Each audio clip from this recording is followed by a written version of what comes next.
Hello friends, वेदना stories में आपका स्वागत है। मेरी आज की कहानी है पेंशन। रामलाल जी 75 वर्ष की आयु के हो चुके थे। अब तक उनका शरीर काम कर रहा था तो वह छुटपुट बाहर के काम कर लिया करते थे, पर अब उनका शरीर बिल्कुल ही चलना बंद हो गया था, अतः वह घर पर ही रहा करते थे। रामलाल जी के कमरे से लगातार खांसने की आवाज़ आ रही थी। बाहर से बेटे व बहू दोनों आपस में धीरे धीरे बातचीत कर रहे थे। बहू, क्या करें, पिताजी तो दिन भर खांसते ही रहते हैं। सारा काम करके बैठती हूँ, उसके बाद उनकी सेवा में लगे रहो। तुम कोई वृद्धाश्रम क्यों नहीं छोड़ाते? मेरी सहेली विभा ने भी अपने ससुर को वृद्धाश्रम भेज दिया, तब से वह दोनों बहुत सुखी हो गए।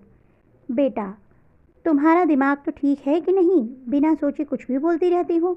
बहू, इसमें मेरा दिमाग क्यों खराब है? तुम तो दिन भर काम पर चले जाते हो, मुझे दिक्कत होती है।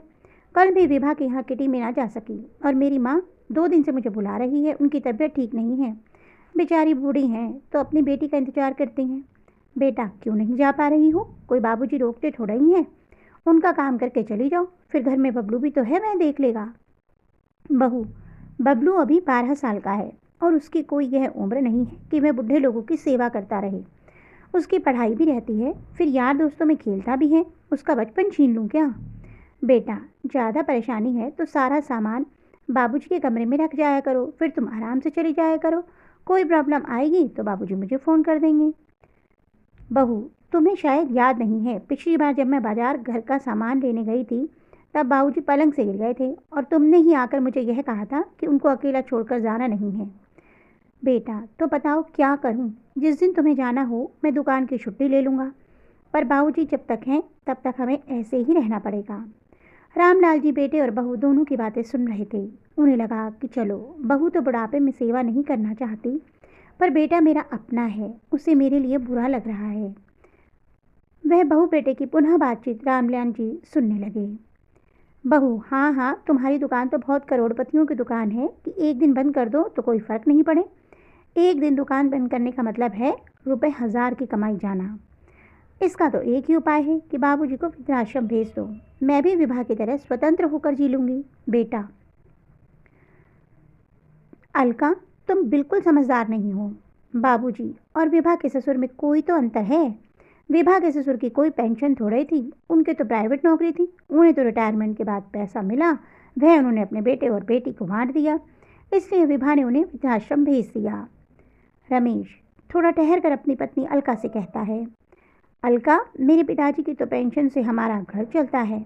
मेरी छोटी सी दुकान से क्या होता है? उससे जो कमाई होती है वह तो सारी बबलू के भविष्य के लिए रख रही हैं। बबलू जब कॉलेज आएगा तब उसके लिए भारी भरकम डोनेशन देना होगा, जब जाकर कॉलेज में एडमिशन होगा।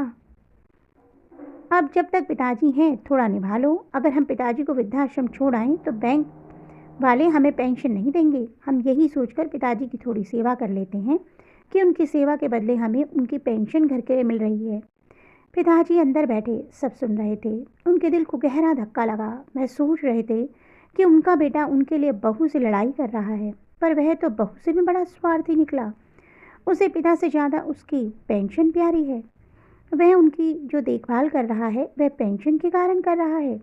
उन्हें समझ आ गया कि असली में बुढ़ापे की लाठी बेटा नहीं, उनकी नौकरी के बाद जो पेंशन है वह है। तो दोस्तों, आपको मेरी ये कहानी कैसी लगी? कहानी छोटी है मगर बहुत ही सीख भरी और भावुक कर देने वाली है।